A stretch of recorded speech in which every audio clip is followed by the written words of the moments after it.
The Leafs season is about to begin. It seems to be going very smoothly, nothing out of the ordinary. They had Leafs Media Day, brought out all kinds of players. Many new faces got to introduce themselves. Mike Babcock did a presser. Oh, he was so charming. Well, you know, oh, he's so cute. And momentarily, they will be on a plane to head to Halifax to start their training camp. 6-player trade! And you see it pop up on your timeline like, ooh, the Leafs acquire Michael Grabner. And let's just see who they traded for him. Okay.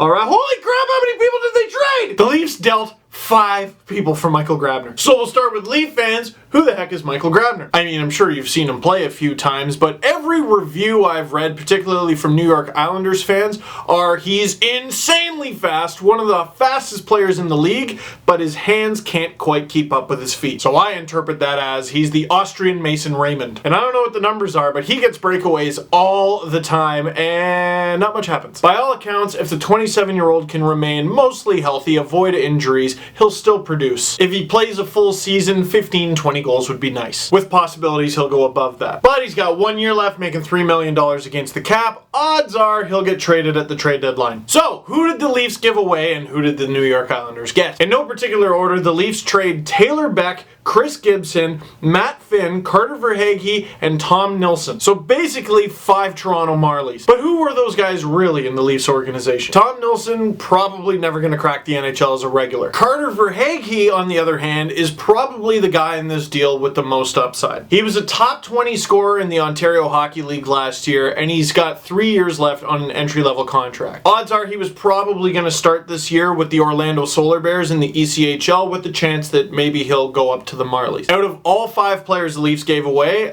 they might regret him. Seeing Matt Finn go is a huge bummer, and just add him to a long list of botched second-round picks by the Toronto Maple Leafs. In 2009, the Leafs picked 2 guys in the second round. Kenny Ryan, who the Leafs let walk, and Jesse Blacker, who was in the Peter Holland trade, and he's basically in the minors. In 2010, the Leafs drafted Brad Ross. He got busted for PEDs. He was going to go to Europe. Somehow they packaged him in a deal to get Martin Marincin from Edmonton. In 2011, the Leafs had a second-round pick, which they used to trade up to get Tyler Biggs. And in 2012, the Leafs get Matt Finn from the Guelph Storm. Has great numbers in junior, but had difficulties adapting to the pro game, and injuries don't help either. So I'm really disappointed Matt Finn didn't work out for the Leafs. Maybe he can have a nice career with the Islanders. I mean, they took Thomas Hickey, who looked like he was on the fritz, and they've given him a good career. Chris Gibson is a bizarre addition to this deal. The guy's basically, not even basically, he's the Leafs' 3rd goalie. But the Leafs are also an organization that basically have 3 third goalies. The gap between Chris Gibson and Antoine Bibeau and Garrett Sparks is not a big one. But right up until the trade, Gibson was 3rd on the Leafs depth chart for goalies and was probably going to start the season as the Marlies starter. So that's one I hope doesn't bite the Leafs as well. And last but not least, there's Taylor Beck, who the Leafs managed to get for Jamie Devan from Nashville. This one probably doesn't hurt the Leafs organization, but it's really sad. First of all, he torched the Leafs in that 9-2 game against Nashville. That was fun. But more importantly, the guy's from St. Catharines, Ontario, and it sounded like he was really excited to be with the Leafs. And I was told that the day the trade happened, he was the first one to do an interview on Leafs TV at Leafs Media Day. And I was also told that he got in his gear and everything, took all the photos, you know, the mean face stuff for the Jumbotron and all the promotional stuff. He gets that day sinking in, oh, I'm really going to be a Leaf. And literally, less than 2 hours before the team gets on a plane to Halifax for training camp,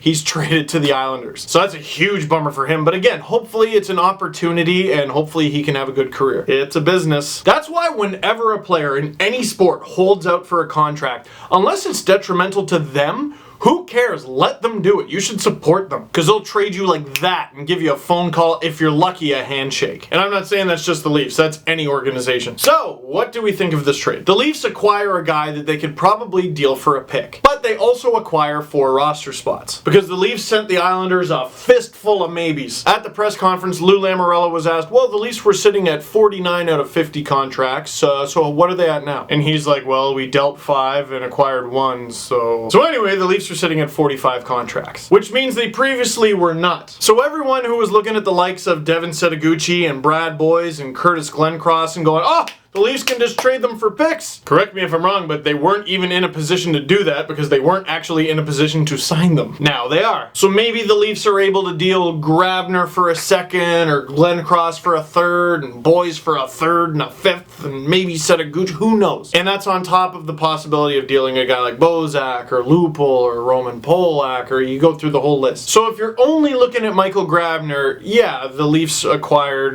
Grabner and maybe a second or a third or something. If you look at the big picture, if they're lucky, the Leafs acquired many more picks than that. I mean, the Leafs got Grabner out of this deal, and with Grabner comes maybe a pick or two, but what they actually got out of the deal was roster spots. What the Islanders got was a fistful of maybes and not Michael Grabner. And just looking at the Islanders cap situation on generalfanager.com, they have almost $7.5 million in cap space. And that's already one of the top teams in the East. So the Islanders have put themselves in a position where if they want to, they can buy big. You know what this trade reminds me of a little bit? When the Leafs got Chris Versteeg. This is from a conversation I had with the great Gus Katsaros back in the day. The Leafs traded Victor Stalberg, Chris DiDomenico, and Philippe Paradis for Chris Versteeg. The Leafs traded Chris Versteeg for a first and a third round pick. Were the Leafs ever going to get a first and a third round pick for Victor Stalberg, Chris DiDomenico, and Philippe Paradis? No. Chris Versteeg at the time? Yes. Now, what do you get more for at the trade deadline? The package that the Leafs gave up or Michael Grabner? But again, it's all a bunch of maybes. Who knows? Let me know what you think of the deal. And if you want to learn more about some of the guys who are heading out of town and what the Marlies project to look like this season, I'll put a link below